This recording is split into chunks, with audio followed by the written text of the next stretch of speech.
এখন আমি 5 নম্বরে যে সমস্যাটি রয়েছে সমস্যাটির সমাধান করব। প্রথমে সমস্যাটিকে পড়ে নিতে হবে।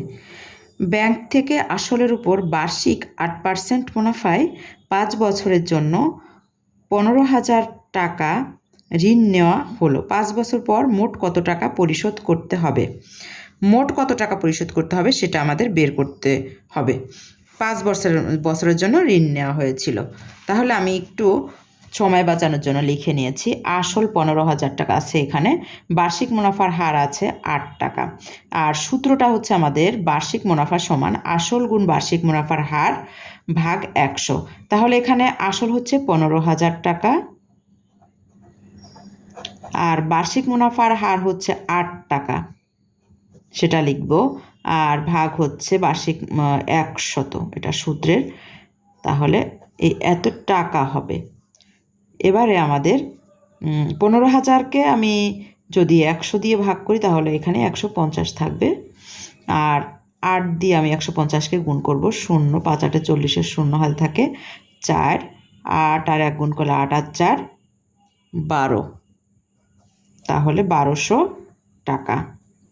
তাহলে এটা আমি পেলাম বার্ষিক মুনাফা, অর্থাৎ 1 বছরের মুনাফা। এবার আমি 5 বছরের বের করব। অতএব 5 বছরের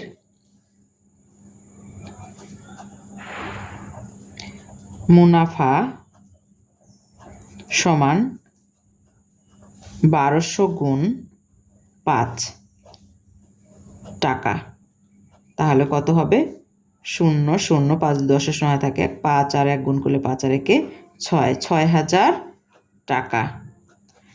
এবার আমাদের 5 বছরের মুনাফা বের হয়ে গেছে। তাহলে মোট পরিশোধ করতে হবে কত সেটা বের করতে হবে। তার মানে মূল টাকা ছিল হচ্ছে 15,000 টাকা। অতএব 5 বছর পর মোট পরিশোধ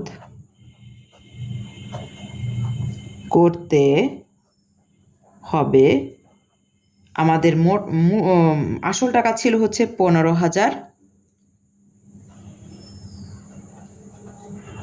15,000 এর সাথে একটা এখানে সমান দিয়ে নিতে হবে। এর সাথে আমাদের 5 বছরের মুনাফা হয়েছে হচ্ছে 6,000 টাকা, 6,000 টাকা। তাহলে মোট কত টাকা হয়? 15,000 আর 6,000 হচ্ছে 21,000 টাকা।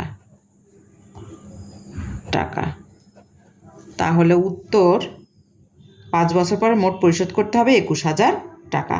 তাহলে উত্তর হচ্ছে